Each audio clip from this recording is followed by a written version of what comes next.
Orang hanya dituntut bayar pajak, tetapi tidak ada imbal balik kepada masyarakat ya.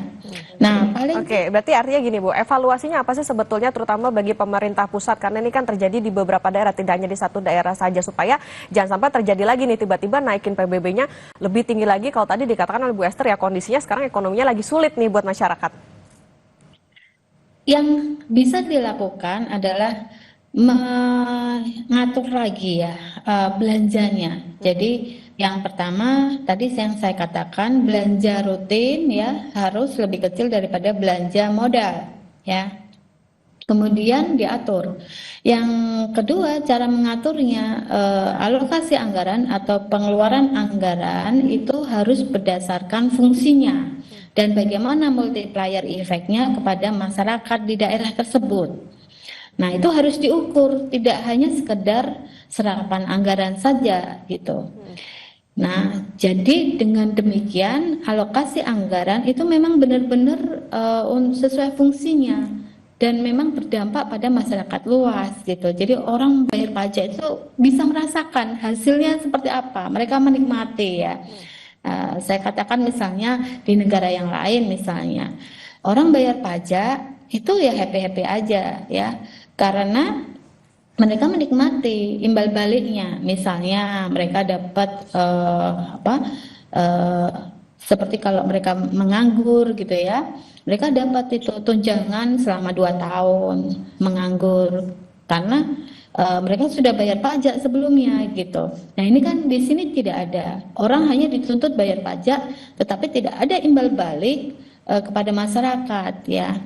Nah paling tidak kalau tidak bisa memberikan hal itu, maka harus alokasi anggaran ya belanja anggaran pemerintah daerah ini harus berdampak pada masyarakat luas. Jadi jangan misalnya hanya bangun-bangun jalan aja, bikin kemacetan, tetapi masyarakat tidak merasakan loh ini uang pajak digunakan untuk bangun jalan, menambah kemacetan.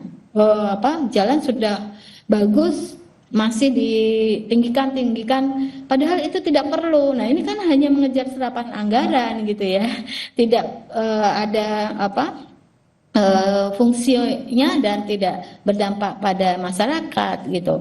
Nah, yang ketiga yang harus dilakukan adalah meningkatkan penerimaannya. Sekali lagi penerimaan pemerintah daerah atau penerimaan pemerintah itu tidak harus rely on pada pajak. Itu paling gampang memang.